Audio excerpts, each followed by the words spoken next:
Good afternoon, Quack and Smite League. My name is Brookazoid.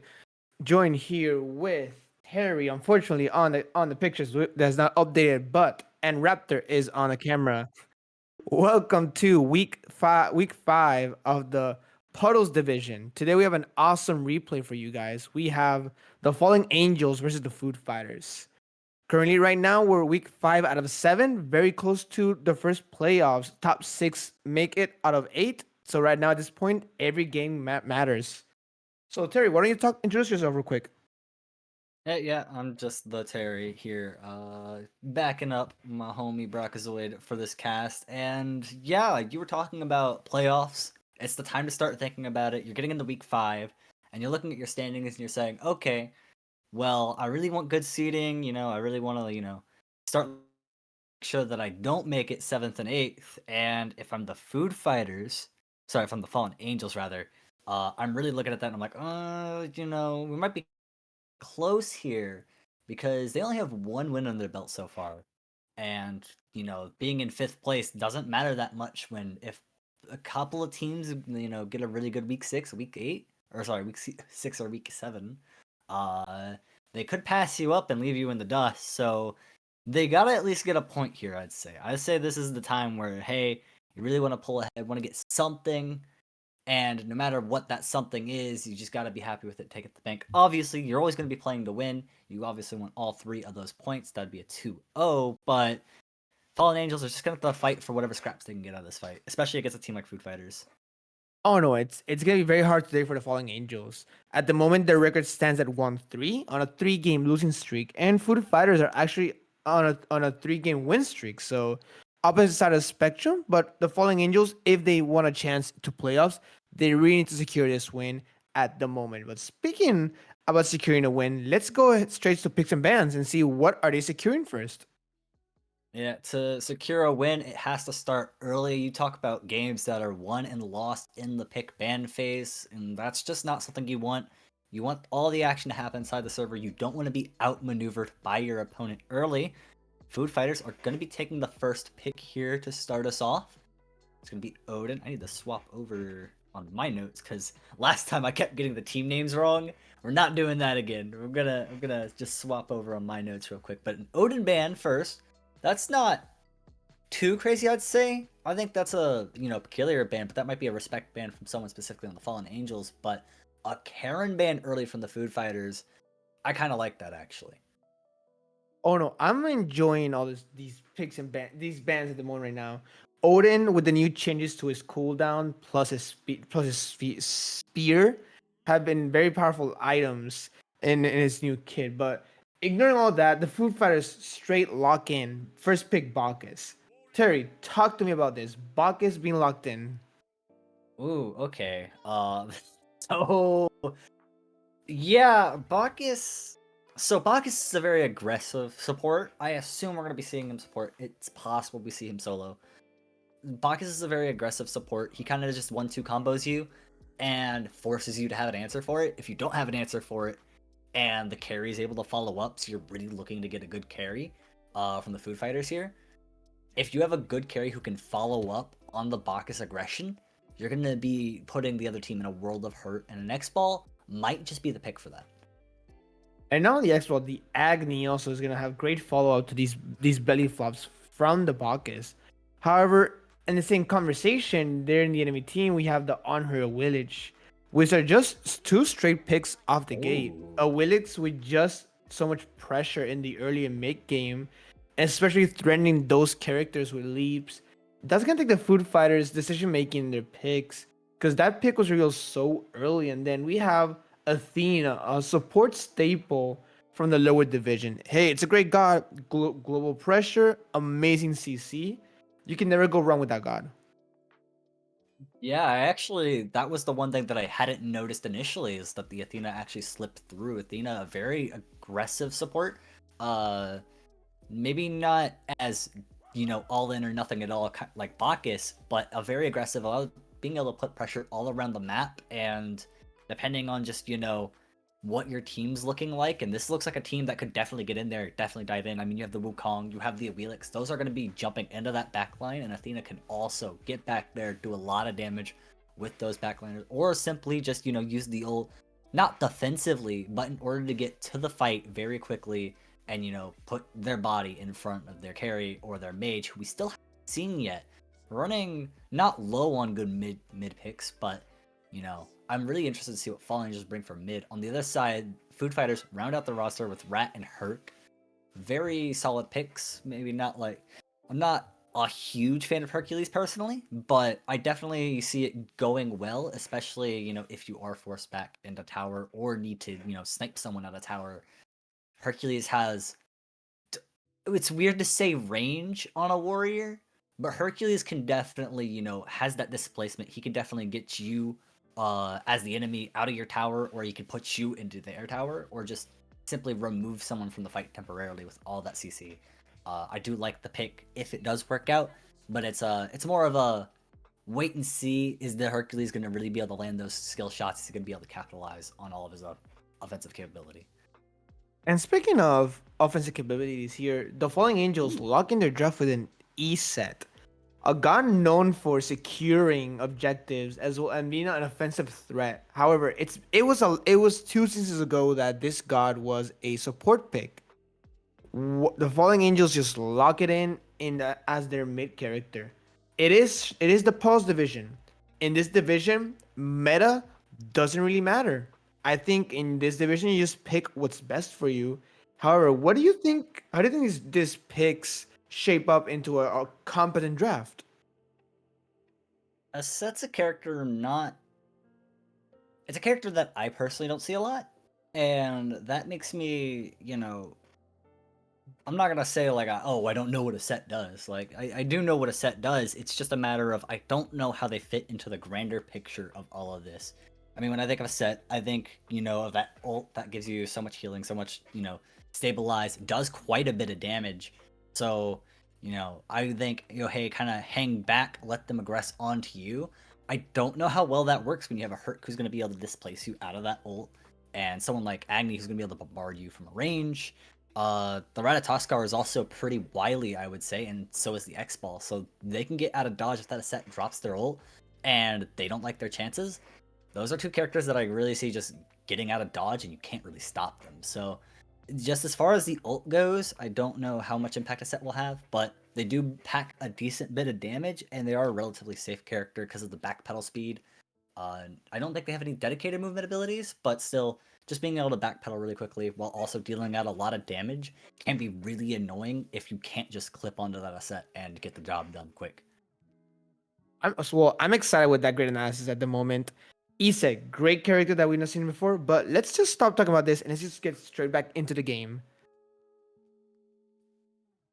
Yep. So right now we see the Food Fighters versus the Falling Angels in the Puddles division. Again, I'm loving these drafts. Specifically the Food Fighter one. It feels a very competent, stabilized team.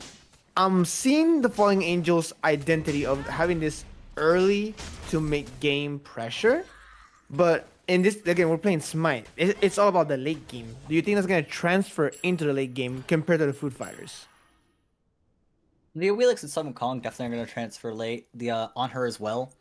There's some characters there that while they can be early game bullies, I'm not worried about them late game, right? Like the on her and the Sun Wukong can be very hard to deal with early, but even late game, they have the capabilities to get stuff done. So, when I look at, you're talking about early game pressure, mid game pressure, yeah, they have that. They do plateau a little bit, but I'm not scared that they're going to fall off. Just simply plateau and maybe not achieve the heights as maybe a dedicated late game comp. Like, you're not running double ADC. You're not going to be absolutely shredding objectives, but you're still going to be fairly competent. At the moment, we see just the basic scrimmage over here in the mid lane. Agni Ratatoskar are gonna have great pressure here. Soul lane, where you're seeing the most classic soul laners just bully each other out. Now in dual lane here, the X-Ball and the Bacchus are having a lot of pressure towards his on her Athena, which is very surprising. But in mid lane, Ratatoskar is in threat for first blood, and the Willish sends the little horse there and the panther there and confirms the first blood for the Falling Angels. That's a great start for the team. Uh-oh, and looks like a possible double kill here. And Agni used to Sentry, run get out of away. dodge. Beads used immediately to just stop any form of CC there. Maybe too early, but hey, you need to survive there, and it was worth it. Yeah, that will come up eventually, but you know that if you lose this early game pressure, if you take too many deaths, especially after just losing your jungler, you're gonna start falling behind, and that can be a hard wound to patch. Luckily, they do a good enough job of backing off, and actually, they're gonna get aggressive again. Perfect timing, the Meteor doing a little bit of tip, but no, it'll actually be the Awilix to secure onto Sentry, getting a little bit too aggressive, could not find the opening. And that's a great 2 picks immediately for this early mid-game Awilish. So this is dangerous. Ben Diesel on this Awilish could become a massive threat if not shut down. But please don't start shut down here. Stretch Milk putting the pressure onto Jade Rod over here in the solo lane, forcing to run away.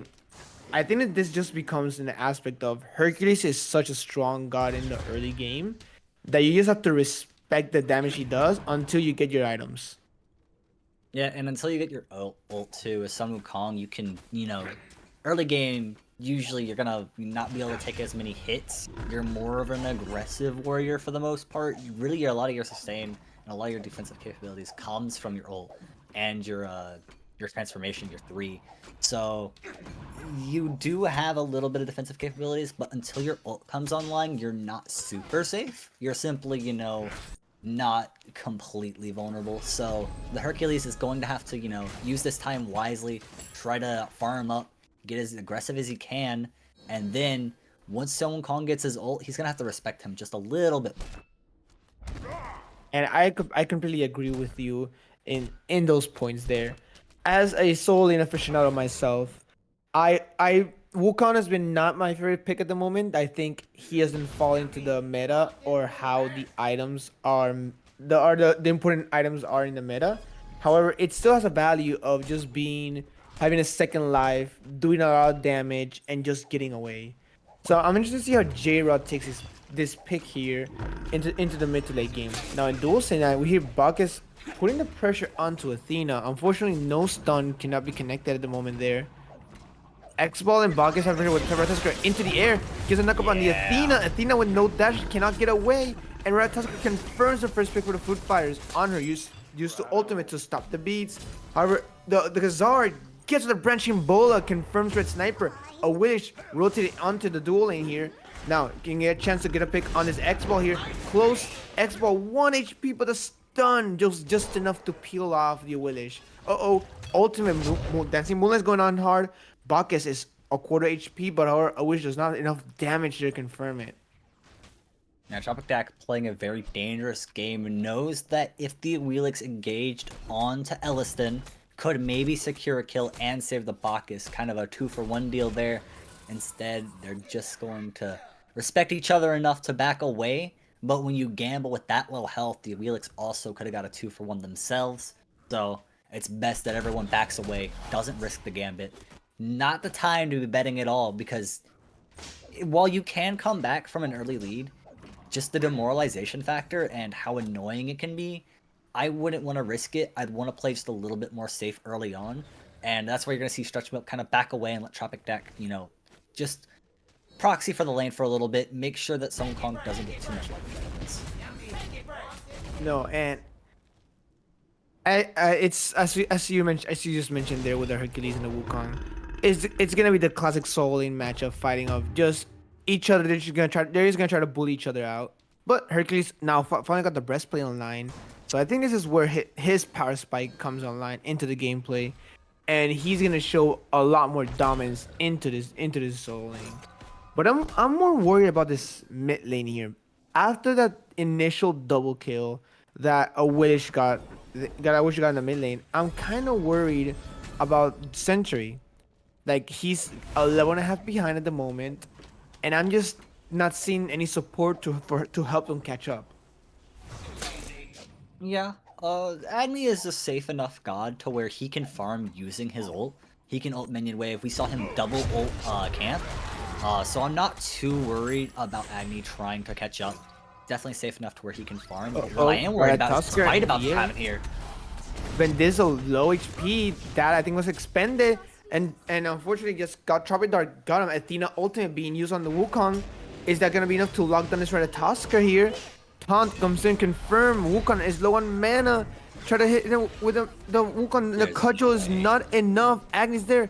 Nice pull into the tower, but unfortunately no tower damage done to them. That is just crazy how they fight. That's a great rotation on for the supports and the mid laner right there. Yeah, that was that pressure we were talking about with Athena, using it a bit more passively than I expected. I don't think I've seen an Athena ult up until this point, but using it there was the correct decision. Unfortunately, couldn't secure that rat, and now we see again Agni using his ult to secure those camps early on. It seems like a bit of a waste, but Agni is one of those gods that not only do they get their ult up fast enough, but when you're behind, you really have to focus on getting back online, and you're not going to be ulting the enemies. You're not going to be doing enough damage, or, you know, you're not have enough openings to really go for those kills. So just ult the minions, get that farm up, worry about the fights later when you are closer to full build, when you are allowed to pop off as a mage. Speaking of popping off at the moments, a Wish trying to do a hero play here. Hercules uses the boulder, trying to survive, but J-Rod confirms the pick. J-Rod has nothing to get out here, and that's just a 1-for-1 trade there. However, Travidark is actually looking for the fight still in Soul Lane, but Bendizo decides to just run away after the interaction there. So much high action at the moment. Just this Soul Lane, surprisingly, is where all the action is at the moment. Not only the Soul Laners are willing to fight each other, but we see great pressure from the junglers trying to counter-rotate. And now, Ratatoskr, after that, I would say bad early game, just got a 3-1-1 here. And a fight in the Harpy camp. Bendizo, all abilities are down with nothing on the cooldown here. Tropidark is just shredding him. Into the air, and unfortunately cannot get out, but the flop confirms it with raining fire, gets the pick on Bendizo here. Agni is in a rock and hard place, but he can easily run away with nice peel here from Ellenston. Yeah, Emmett's gonna rock in a hard place, decides to sidestep, and gets out of that sticky situation. But the fight continues on in mid lane as we see Belching, raining fire is going incredible here at the moment. Century has not given up on this fight. Now Bacchus has a 2-level lead on Athena at the moment, so I think he's not afraid to die either. He's almost the same, almost close level to the East than he is from the Athena. So I think that's just great pressure, knowing what your level advantages come into play there. And again, the constant fighting there. Bendizo played it well there and got good rotations there from both Casey Striker and J-Rod. Ooh, I can really quickly talk. Bacchus went Gauntlet of Thieves, and Athena went Prophetic Cloak. Now, that is understandable. Athena's gonna value the Prophetic Cloak just that bit more because of the cooldown and the protections. Maybe he's not too worried as much about the health, but we already see that Bacchus has the Gauntlet of Thieves online, so Ellenston hits that power spike just a little bit sooner, and that's so much more important, especially when Athena doesn't really have the ability to engage right now. Speaking of engaging, Ellenston just going in hard. Sniper forced to use beats here. Gravity Surge trying to pull in his Bacchus. Can get it, however. Nice Athena-ton into 3 of them. Tropidark falls for tower. Bacchus can get away, but Gazar dashes in, gets red Sniper. A Wish, still has a chance. A flop to Bendizo, and Kazar with a double kill here. About to be a triple kill if he can get it here. Athena, no escape at the moment, and then Kazar, auto, and a triple kill for the food fighters here. That was a worthy sacrifice from Tropic Dak. Tropic Dak unfortunately started taking the tower shots. Ellenston hadn't stepped in time, and instead of backing out and being like, whoa, I'm the jungler, I can't really take this, Tropic Dak understood the assignment, he understood the mission, he took the fight, he watched the tower fall, and because the tower fell, when the double kill came through, that was super clutch. Really well played from Ellenston with the CC, and just the ability to dodge those important attacks. Great backup from Kazar, but over really well played, and it made it work in the end, especially once the tower fell, and there was nowhere for that on her to run. Or sorry, the Athena to run that. Edison's been playing this game amazingly. Now, going second item prophetic is a bit questionable. However, I think since they have so much gold in their pocket and such much net worth that this like you can see the stacks. Athena only has 5 stacks. This bog is gonna get all his stacks so quickly right now. But Edison is trying to be aggressive right now here into 3 to the Cosmos. Misses the Isa ultimate. I mean, activated, but being charged and popped too early here. Isa at such low HP. Beats are expended. Agni raining fire gets the pick here. Now Chopper Dark is in trouble here. 1 HP. Bendizo gets the pick here. Kazar has rotated here as well as J-Rod. It's almost a 4v4 at the moment here with Stretch Milk still in soul lane here. Elliston uses the belt to try to stun J-Rod. J-Rod forced to ultimate out instead of dying here. And I think just both teams decide to just retreat, and now Beacon is online. At this point, the Food Fighters won this Beacon and have all the pressure and the level lead to do so. That's not good for Fallen Angels. They're gonna fall behind in right lane rather, and forfeit Stiggy and Beacon. They may have traded 1-for-1 in the fight, but the objective play was so much better from Food Fighters, especially because they didn't need to rotate the Hercules. Stretch Milk is just going to get that farm, try to increase that lead, maybe get some pressure on tower. J-Rod does manage to rotate back in time, so that's unlikely, but it's an unfortunate situation. Stretch Milk, Stretch Milk is playing a very dangerous game here. This is sometimes the correct decision to do, but he's deep in enemy territory, and he might be converged on by 4 members of Food Fighters here. That is 4 members, and we see a pings over there in the goal free recall, so Excavate just to stall for time there. Benito gets a pick, but now the Food Fighters go for a 3-man rotation here for the goal free. However, Red Sniper, he's there. He does have Desert Fury. He can easily try to steal this or just be annoying. Uh-oh, Chopper Dark blinks in, does the damage here. Nice stun into the wall here, but Red Sniper does not commit there to the Cosmos here to just run away. That is just unfortunate there for the Falling Angels. I think Red Sniper, if he would have committed there with Desert Fury, he could have gotten the pick. Maybe he just ran out of mana at the last second. Maybe it was mana, maybe he was just scared at such low health. If anyone else, disengaged from Fury, he was in a world of hurt. The Desert Fury would not have saved him, but he had to take his, chances. He decides to back away, loses Fury. It's not what you need right now, but the risk is that you die for nothing, and the reward is that you possibly steal. It could have been good, but he decides to play it safe. I don't know if safe is what Fallen Angels needs right now. I think, like you mentioned, the Falling Angels need to do some power plays. At the moment, around 2.5k gold down, they really need to step up here. At least Jungle Jimmy has got a chance to catch up in levels. However, Red Sniper cannot say the same. He has actually fallen more behind, being 4 levels down here. Chopper Dark gets stunned here, taunted in and dashes away. That is so close there. Is in trouble now. Pyromancer being started here by the Fallen Angels. J-Rod's just smacking it away here. But I think it's just the too early and preemptive calls. You see Kazar is now rotating. Is now rotating here as well in the mid lane. It's literally a 4v4 here in Soul. It's still 14 minutes in the game. Oh, the Fallen Angels do the right thing and disengage, but this is going to get scrappy. There are so many players spread out looking for different fights at different areas. Elliston's going to take one of the KC Striker, get the stun, doesn't have any follow-up though.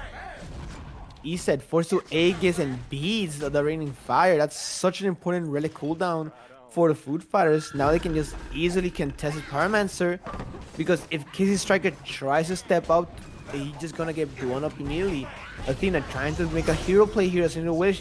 Nice peel there from Stretch Milk to get the wish away, and then the Food Fighters confirm it.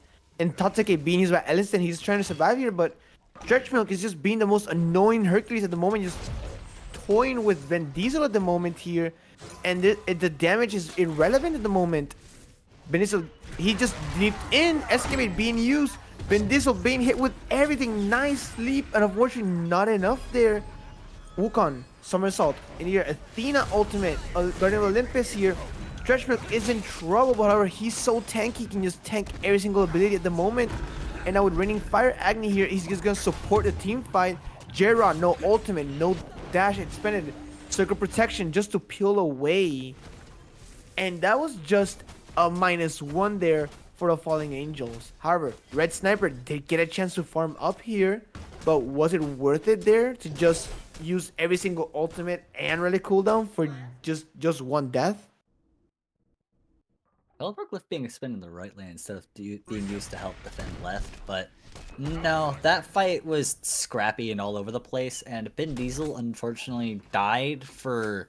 I'm not gonna say not. They were doing what a jungler is supposed to do at this point in the game. They were trying to hit the backline. Unfortunately, they just couldn't find the backline in time.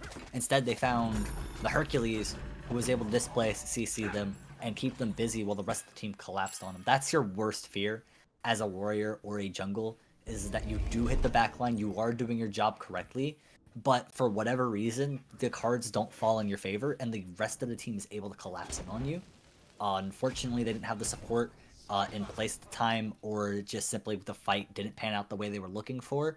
And once you're collapsed in on, especially once you've used your engage, it's very hard to disengage, and it's just gonna be a rough loss. It's something that you have to take. It's why you see junglers all the time have these crazy, like, 15 kill and like 12 death stat lines, right? Where like you're getting the kills, but you're also getting death. It's very, not feast or famine, but it's very high turnover, I think would be the word I want to say here.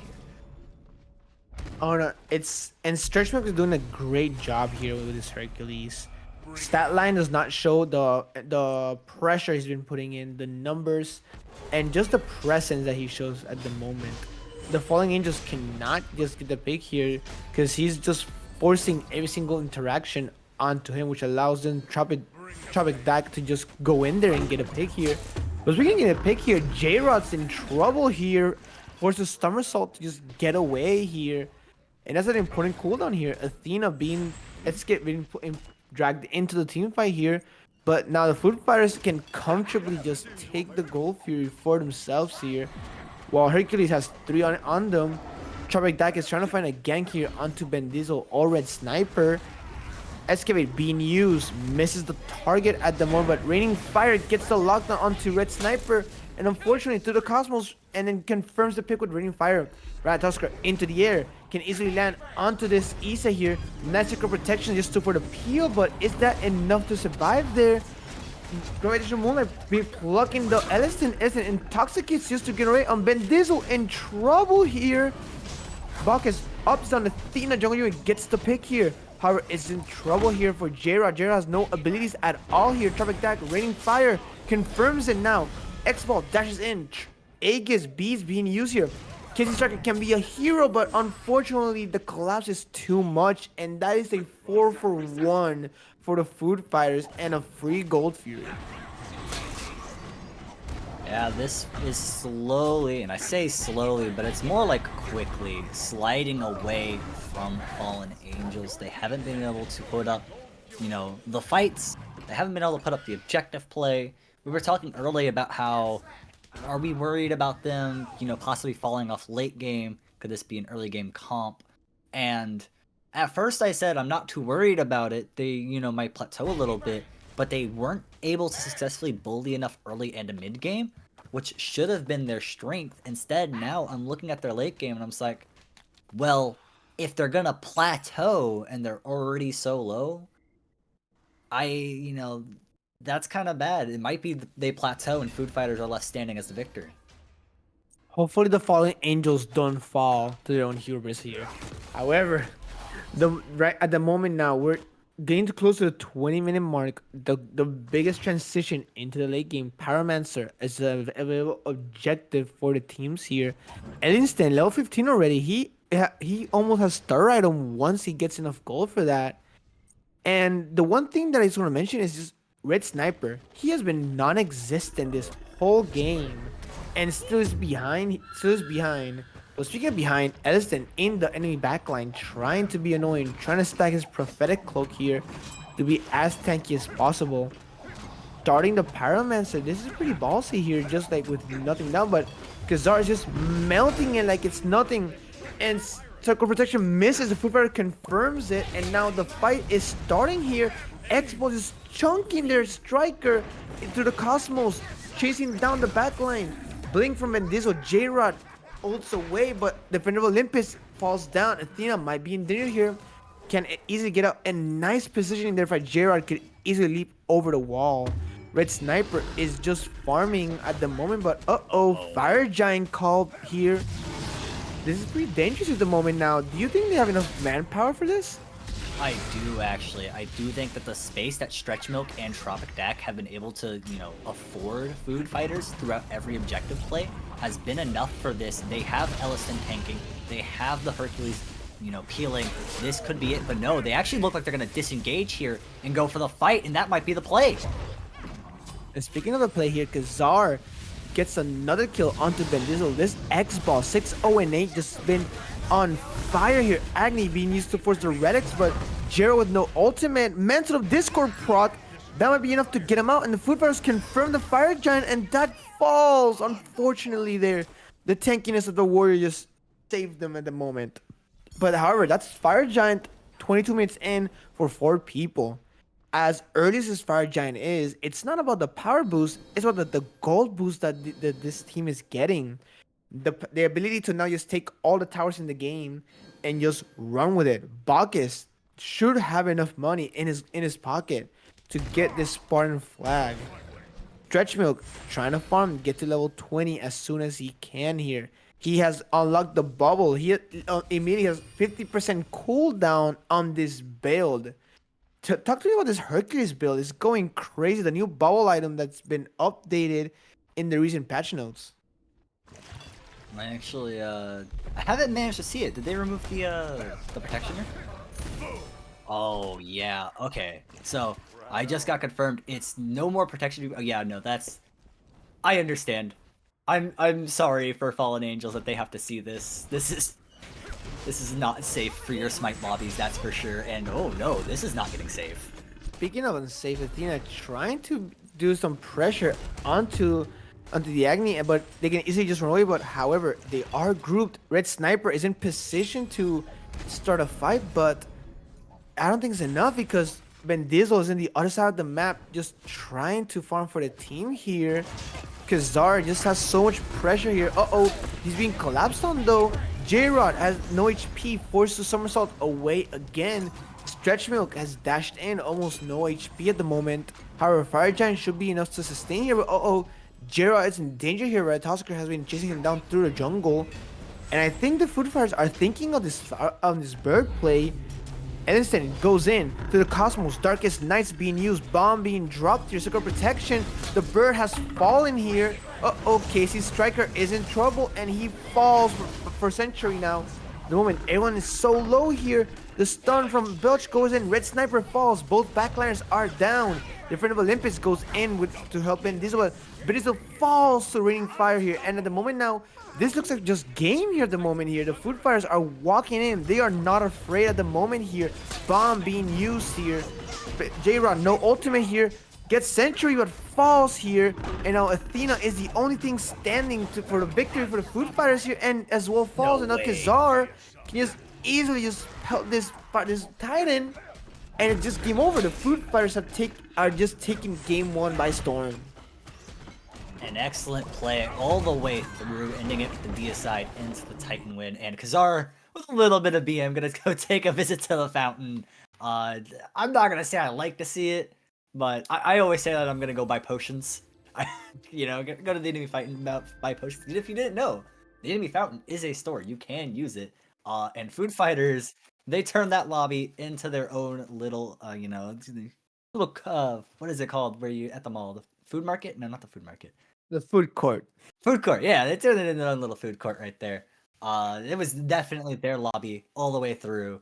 They did a very good job on every fight, every objective. Unfortunately for the Fallen Angels, the spacing that Hercules was able to create, just so good. And then when you couldn't deal with the Hercules, it allowed the backline to really shine. I mean, it wasn't like Kazar was making crazy plays on his own. It was always Stretch Milk creating space or Elliston really engaging, getting in there, going crazy, and Kazar, Century rather, just absolutely annihilating everything from a distance. And Tropic Dak did a really good job of creating space as well, And in the early game, he was doing a good job of jumping down on the enemy, really, trying to create that pressure. Didn't get too many kills, but the kills aren't always what matters, and they just played a really good game of Smite.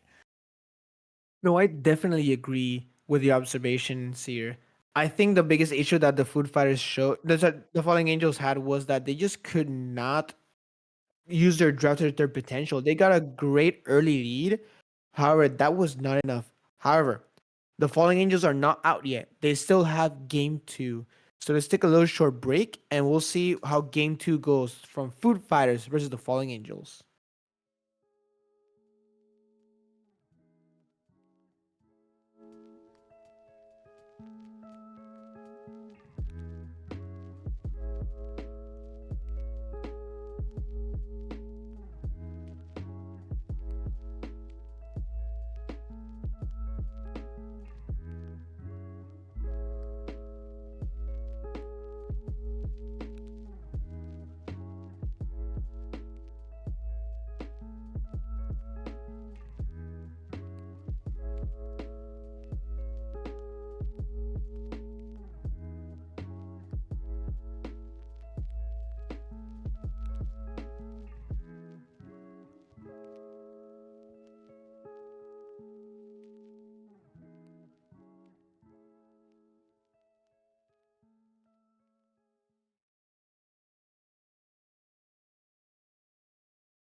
Welcome back, Whack and Smite League. I am your host, Brokazoid, joined with Terry and Raptor in the camera. Right now, we are in game two of the Food Fighters versus the Fallen Angels, the Puddles division. So, Terry, give us a quick recap of what happened in game one. Fallen Angels had an okay early game.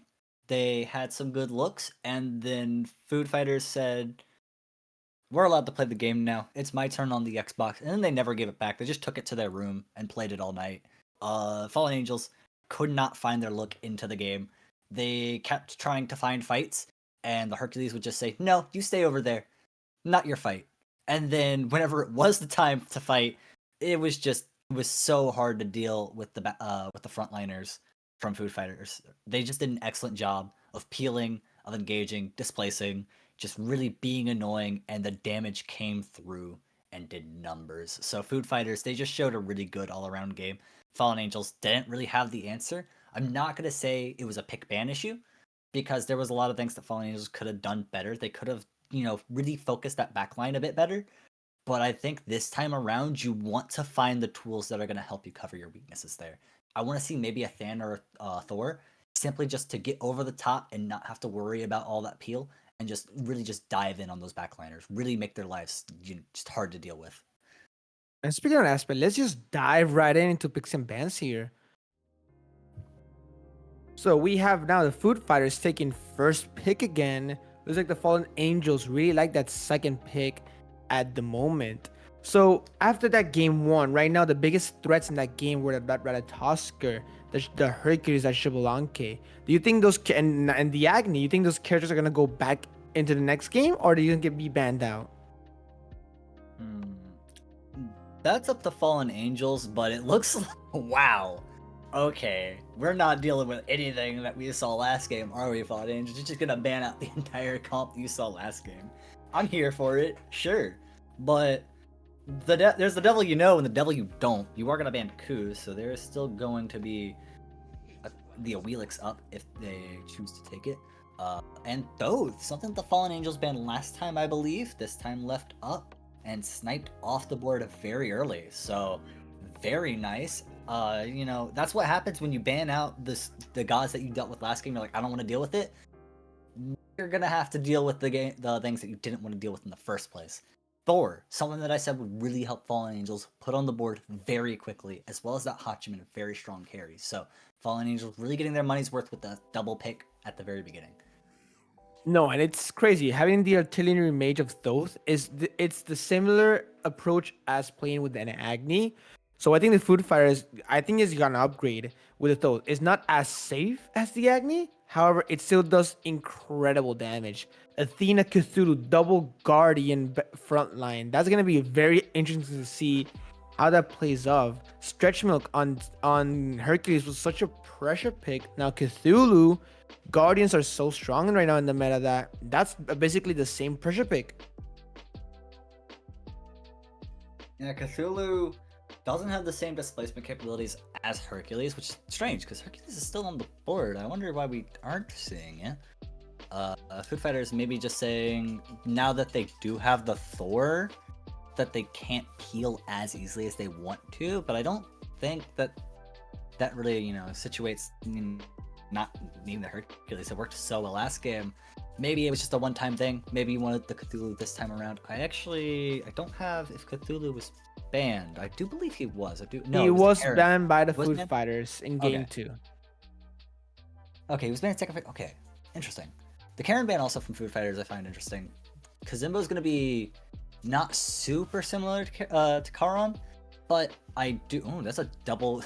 We have 4 Guardians in the lobby, boys. We have 4 Guardians in the lobby. I'm gonna say that's a Kazimbo support and a Terra solo. I could be wrong on that. It would be the other way around. The Kazimbo would be solo. Actually, I really like Kazimbo support personally. I think that he has a little bit better wave clear than Terra to help out the carry or get those support procs off. And the Terra is a bit more, single target focused. Kazimbo obviously have the single target of, his grab, but his grab is also really good at displacing. He really forces the other team to just get out of the way, or get ran over. So seeing the jungle pick now for Food Fighters, that's going to be the Hun bots. So, last game we had the. If I flip over my page really quickly, whoopsie, I forgot. The footprint of the Ratatoskr in the jungle. Ratatoskr. The Hun bots is going to play a lot differently, and that's going to bring more team fight utility. Oh no, I love a Hunt Bats pick in every single scenario. It is the most. It brings pressure into the early and mid game. That level 5, that means that's a red alarm to every single lane, knowing that if the monkey is in your lane, you could be dangerous.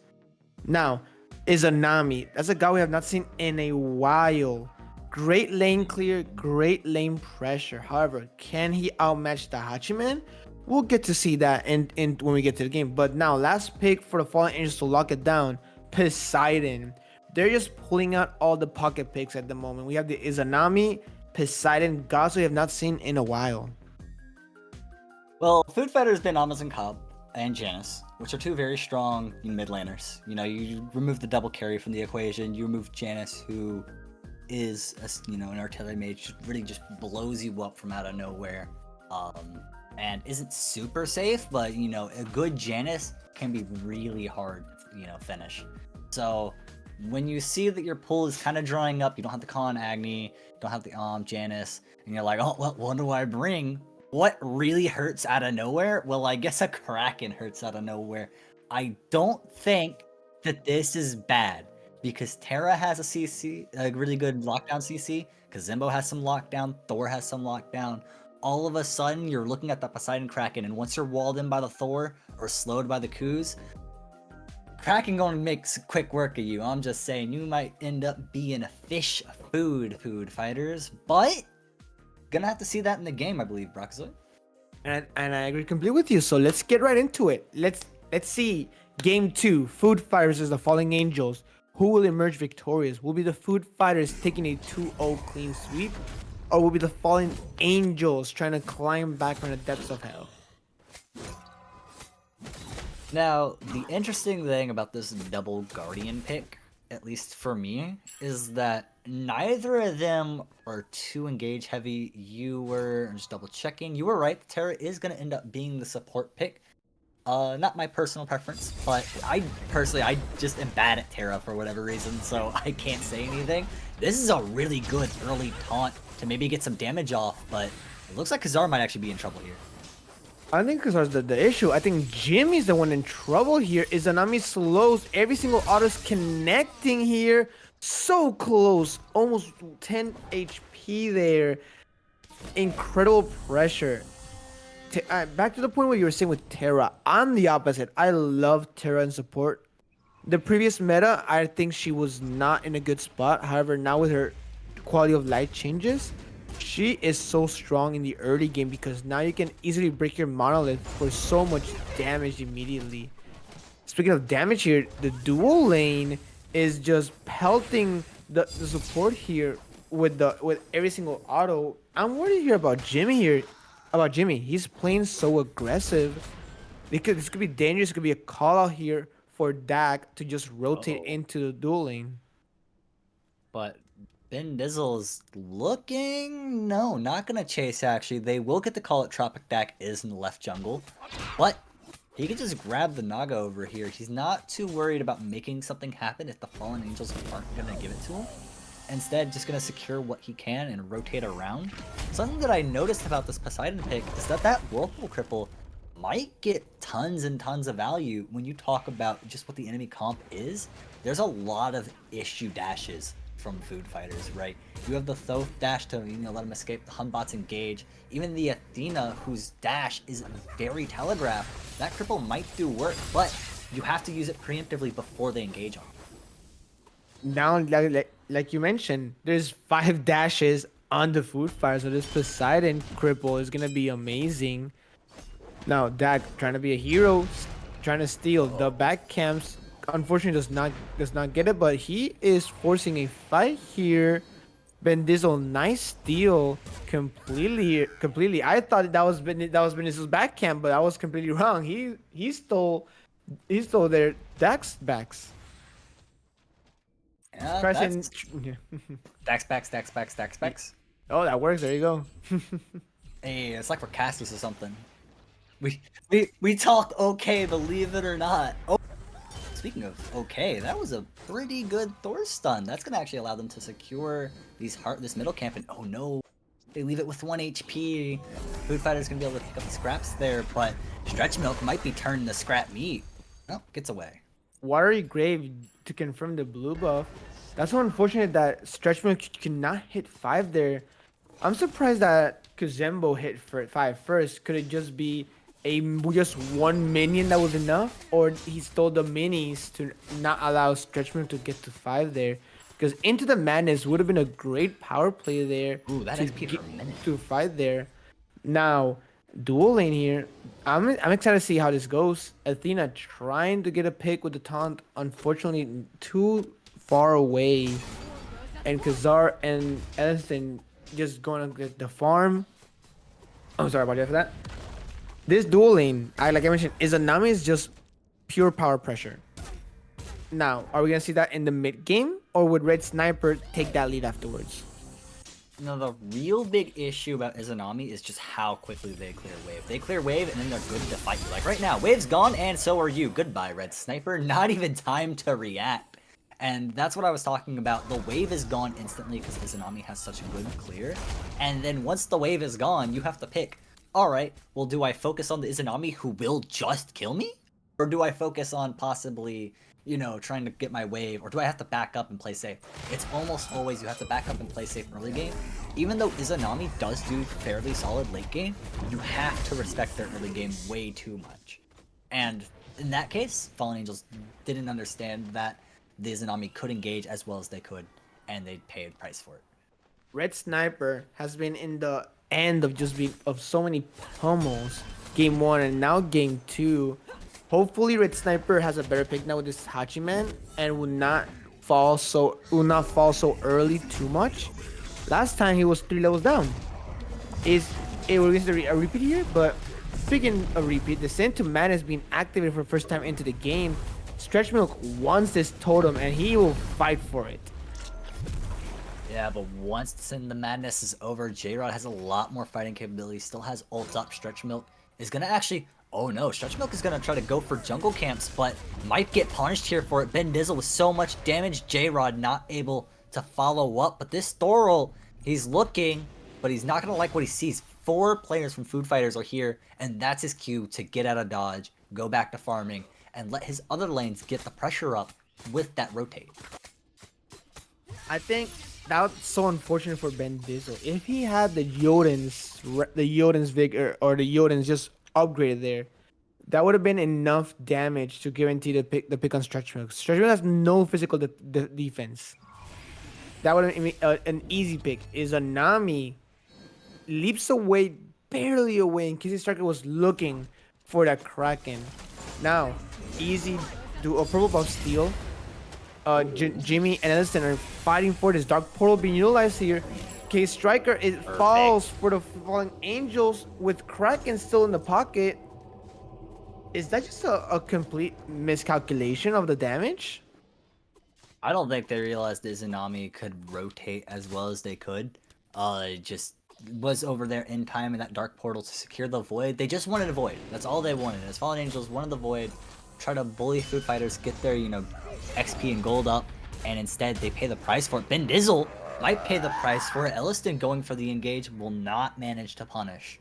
Unfortunately, Elliston does not have the chase, doesn't want to chase into their enemy jungle and possibly get collapsed on by the Hachiman and Poseidon. K-Striker and Red Sniper, even if they are behind right now, could very easily put up the damage numbers if they go too far. I agree completely with your analysis at that point. So for President with his Sentry did not just rip the final judgment there trying to get Ben Dizzle. He was low HP at that point. I think that could have been a nice pick there for Sentry. Maybe. But one thing that I want to notice is the Falling Angels have been playing this game much safer compared, but I don't think they're safe here anymore. Thoth has the final judgment available to him. Is he going to commit to this fight? Edison has an incredible taunt tool that just guarantees the pick. So let's see how they play it into the mid lane. But speaking of play, Soul like Dark Portal being used, and Kazar solos their Red Sniper. I feel so bad for Red Sniper at the moment. He just keeps falling and falling. And didn't even need the Athena to rotate, but a good Kraken deals a lot of damage to Sentry, but now See No Evil does a lot of good here, does manage to open up this fight. Now, here, Thor, Anvil of Dawn into the Thoth, cannot get the pick. However, the food fires are so low that they can't engage at the moment. Final Judgment is still in line. Again, Sentry just holding to dear life itself for this ultimate when he can just let it rip like a Beyblade and just guarantee it. You say like a Beyblade. Beyblades go around in circles. What do you let rip that go? I was gonna say a fart, but so no, it's not a fart. Pinky promise. Final Judgment is. What do you let rip that goes in a straight line? I don't know. To be fair, if you think about Beyblades, they do spin, but they're like a bullet. They just go straight into the arena, just like the Final Judgment. True, but then they go around in circles, like NASCAR. Speaking of going around in circles, Stretch Milk loses his blue buff again. Oh. That is so unfortunate there for Cthulhu. You might be ahead in XP, but losing your blue buff again has to feel so bad and tilting. As a soul laner, worst thing in the world is losing your blue buff, but not just once, possibly twice, and probably a third time in the next 3 minutes. At least his item gives him MP5, and I think Conduit Gem might as well. I know Sands of Time does. I believe Conduit Gem gives you a little, just a little bit of MP5. It's not too much, but it does add up, especially when you already have another item that does give you MP5. 45 MP5 already. You're just going to be racking up MP5. You're not too worried about your blue buff right now, especially because it doesn't give you the cooldown anymore. At the moment, we see the food fighters trying to pressure down these back camps for themselves. Red Sniper just helpless into the face of 3 people. Ben Diesel trying to do his best to farm up, and looks like the food fighters are calling it Gold Fury. Izanami has Executioner and Divos online. This is melting down. Final Judgment is online. Anvil of Dawn into the air. The team scatters, lands into Elston. A nice taunting Diesel. Fear No Evil confirmed. The Kraken falls there. Unfortunately, the food fighters just survived. Barely runs away. Nice merciful archery from Red Sniper to confirm the pick there. And that is a 1-for-1 trade. Okay. Ben Diesel, my good sir. I respect the aggression, especially when your team followed it up. But your target prioritization, a little bit of work. Because the tanks are not the ones you're supposed to be Anvil or not. The biggest reason you picked Thor, in my head, was to get over the back line and really just send someone from 100 to 0 in the back line. Really get rid of those problematic characters that are causing you trouble. Instead, you drop straight onto Elliston, do half his health bar, and then die. And if that was anyone else, you would have had a kill. And if you couldn't go for anyone else because they were just out of range, it might have been best to just back up at that point. Instead, you really wanted to force something, and it ended up costing a 1-for-1 trade and not really do much for you. They did get the food fighters off the Gold Fury, so that always was not for naught. However, like you mentioned, you're trading your life for a pick that took Red Sniper's only escape tool. Now Hachiman is in a weak position, and look at this. The blue buff at a 3rd times the charm. The sentiment is he is mad. He is trying to get this blue buff again, but he just can't. And Stretch Milk can just stare in despair after what just happened. Yeah, the buff isn't the issue at this point. It's the XP and gold you're losing from it. You are winning lane. You're doing better in the laning process, but you see Kazimbo now catching up because so much of that XP is going Kazimbo's way. He's getting his buff, you're not. I think Kazimbo's getting a little bit of XP off that blue buff as well, but this will help even the Tides. They gain Beacon taken by the Food Fighters. They have an excellent team fight capability here, and Fallen Angels are not in position to secure it. Speaking of secured, look, they're eyeing the Gold Fury. There's no one around. Kraken is online, but however, they are melting this with those abilities here. Jimmy is behind. He interrupts Sentry. Sentry has the Final Judgment. He's saving it and he uses it. It confirms. Actually, no, he loses the Gold Fury. Fear no evil being used there. Casey's Striker is so low at the moment, and Dak as well. But Red Sniper gets another pick here onto Dak. Izanami dashes in. Massive archery. Red Sniper is not afraid. He wants this fight, but decides to disengage. Thor is in the air. Emblem of Dawn. Will he land? Nope. He will just run away. A 2-for-1 and for the Fallen Angels and a Gold Fury for them. That's just bad misplay from the Food Fighters. That should have been a free gold for themselves, but they lost it. Yeah, sometimes you miscalc the damage or something happens in the process, right? And you just don't manage to get that secure. It's unfortunate. It is a misplay, but it's one that you can't beat yourself too much over. It does happen. And so you have to really look at the fight that happened after it. You did see Tropic Dak kind of chase a kill that he had no chance of getting, but he had no chance of getting it and then getting out alive. And there wasn't enough follow-up from Food Fighters to say, oh hey, once Tropic Dak dies, we could come in and sweep up the remnants. That's no problem. No, Tropic Dak kind of just ended up chasing a kill that he had no point in getting. He could have used his jump to escape. Instead, he uses it to chase. Gets punished for it. I think the Food Fighters maybe was getting too comfortable with their first win, or maybe Century is not used to the thought damage there. I believe the Whirlpool stole the Gold Fury, not even the Kraken, the Whirlpool. Yeah. So Century could have easily used Final Judgment to guarantee that pick any single time. I did like the collapse from the Food Fighters trying to get a positive trade, in that fight, but it was unfortunate. Thor hovering on the Pyromancer. He's eyeing his Thoth here. Could be dangerous. He is in a weird position. Nice wall to block him in. Unfortunately, do not teleport. Nice Kraken and a kill for Casey Striker. Beats expended and Aegis was still alive. He could have easily now. Emblem of Dawn being used. Watery Grave at the moment. Kazar is in for Fear No Evil into the backline. Now, nice peel here for J-Rod. Now a fight's going on. Damage is everywhere. Dak falls, and that is just a 2-for-0. The Fallen Angels have taken this game by storm. Yeah, Food Fighters, you're giving them too much change, man. Not crunching the numbers quite right there, and it's going to be a follow-up, though. Casey Striker will get down. Kazar with a double. Might get a triple here, but the Kazembo peel is maybe good enough. No, Stretchmark will confirm. And just like I said, the game just turns around like a domino effect. At the moment Kazar blinks and dashes in to get a double kill onto Ben Diesel and Casey Striker. He is level 17, 15 minutes in. This Izanami is a threat. Yeah, we were asking, is it just the early game pressure? No, Izanami is a great fighting god, especially with that Dark Portal. The silence on top of the damage, I mean, it's really hard, because now you lose your escape, and then once you lose your escape, you have to deal with an ADC who will absolutely clobber you.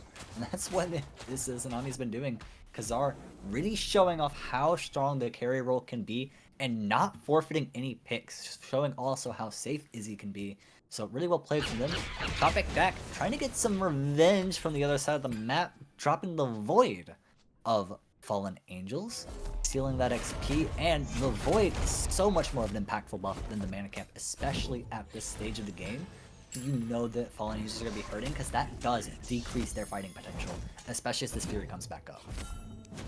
The Gold Fury has coming up, so that could be a play for them. Ben Diesel, teleport or blink? I think he just blinked in. So that's interesting. Thor with blink. I've not seen that in a while. Especially in this team comp when a Fear No Evil and a Final Judgment are going to be blasted into you. I think the Aegis would have been the better choice relic at the moment. Now Stretch Milk, he might be 2 levels ahead, but he's taking so much damage here from J-Rod. The beacon has spawned in. Uh-oh. Stretch Milk's in trouble here. Fear No Evil into J-Rod. Watery Grave being used, but uh-oh, you just drag the monkey with you. Is J-Rod tanky enough for this? Or is Dak can confirm it? Nice blink away, and he gets away with just a sliver of HP. But Ben Diesel has rotated in. The Friend of Olympus utilizes to peel off the Thor, and a 1-for-1 trade ultimates at this point. However, Fallen Angels knows there's 3 of them on the other side. Let's go for it, but they hesitate. Sentry Dash gets caught. Aegis is being used and beats as well. They can chase him down if they want to, but that's so positive for the Fallen Angels. Look at that damage from Jimmy. Sentry could be in trouble, or oh Jimmy, you might be in enemy territory, but Easy can get away. Anvil of Dawn being used. Is Thor going for this? Not in the T2, certainly not. He is okay. not. Okay.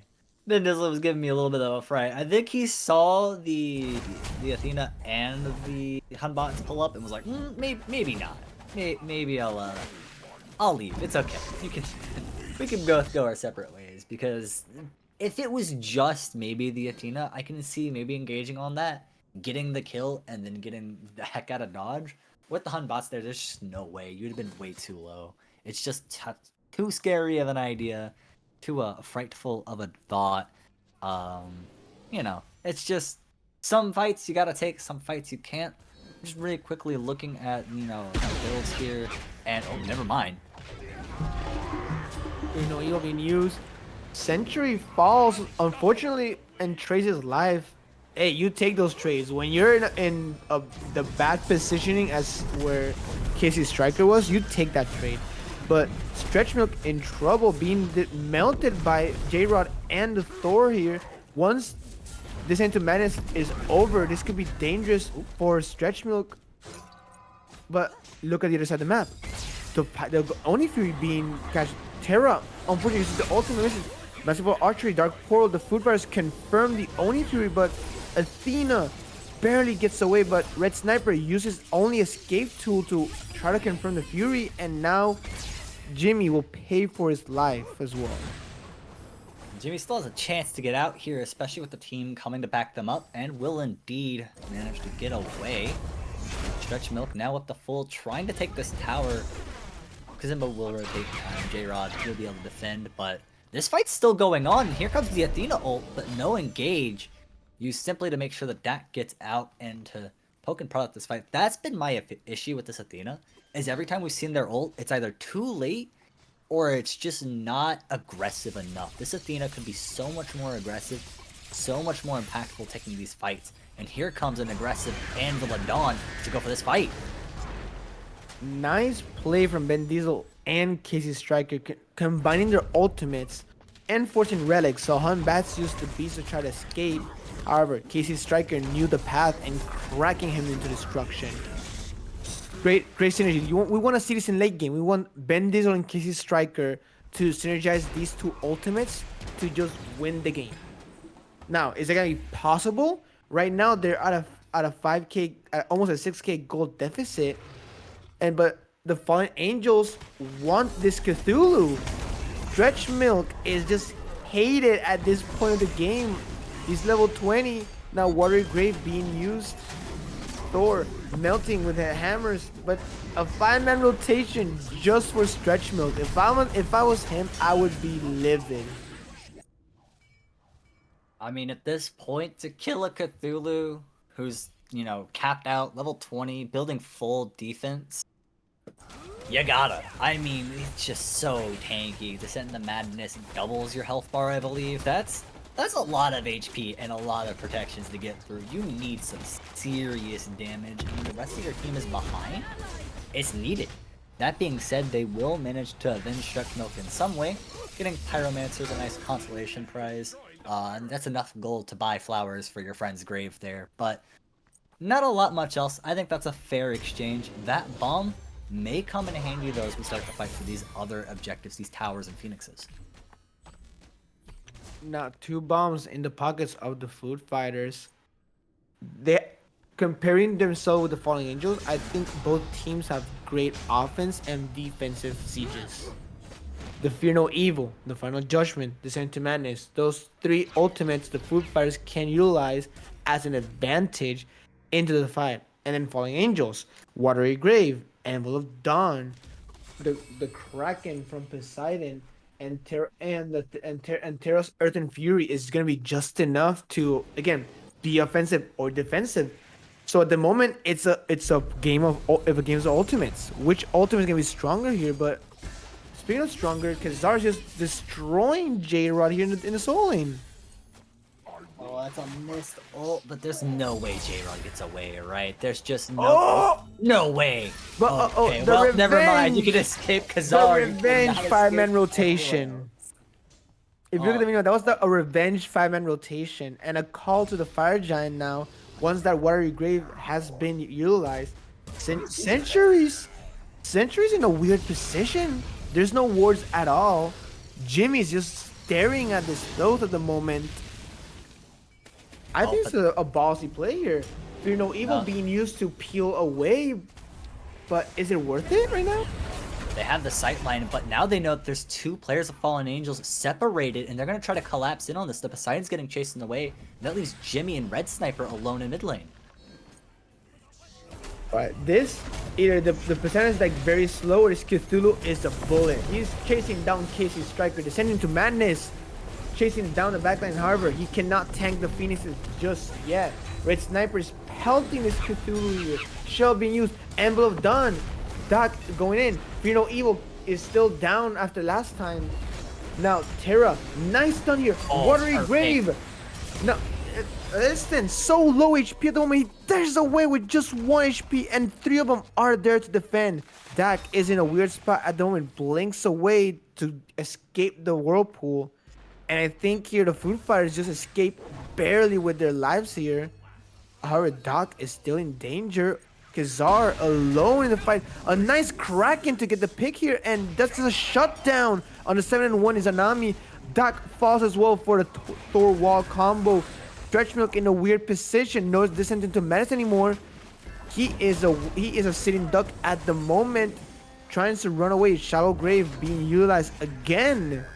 Those cooldowns are nothing with this bubble. Then Dizzle gets his first kill, finally diving onto the back line. He understands his role, just it hasn't been connecting. It's finally connecting. As we hit this late game, if he can keep connecting, that's going to be a very key piece for Fallen. Now for Food Fighters, they actually took my advice and then messed it up a little bit. So we saw that Athena was super aggressive onto Stretch Milk. Ellison and Stretch Milk dived in there. They were getting ready to get busy. They were, going to take on the whole world together. Just you and me, buddy. And it was just you and me, buddy. There was no follow-up from Sentry, Kazar, or Tropic Deck. They were miles away, kind of halfway down the map, just chilling like, oh, wait, whoa, wait, we're pushing this? So, Stretch Milk, Ellison, you're communicating well together. Communicate with the rest of your team, because you need that follow-up. Neither of you quite have the damage to take on the entirety of Fallen Angels, and that's what really went wrong, is that your front line took so much damage, couldn't heal for your back line. When it came time for the real fight, there just was nothing to stop the Fallen Angels from getting in there and taking their picks.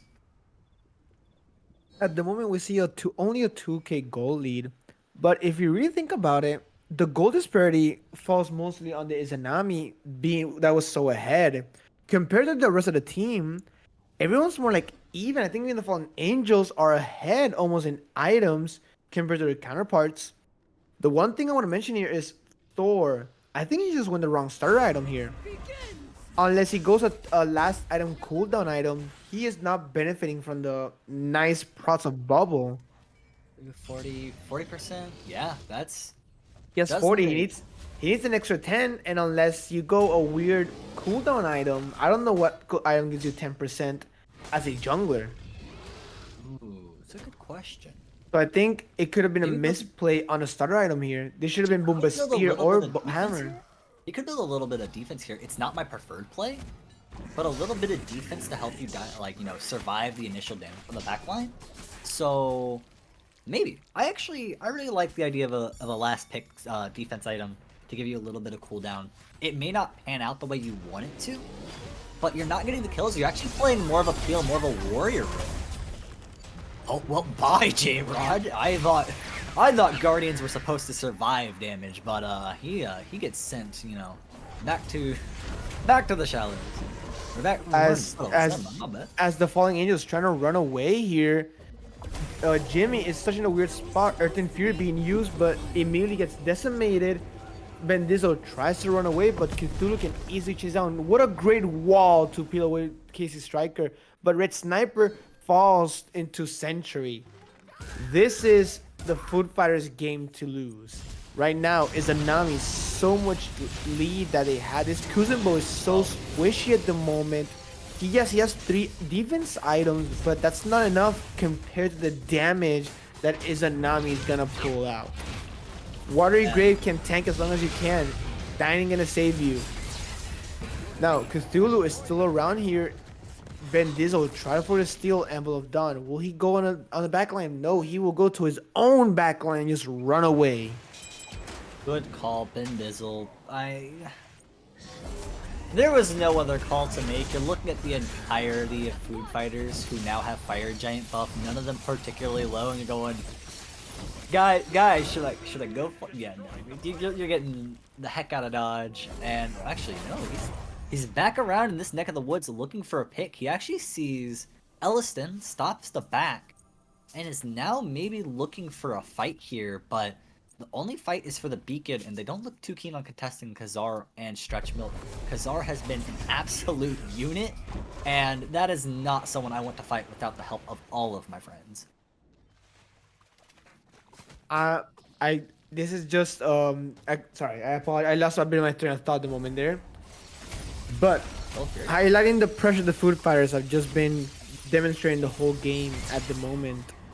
The Falling Angels just need one team fight. One team fight is what gets them into the game.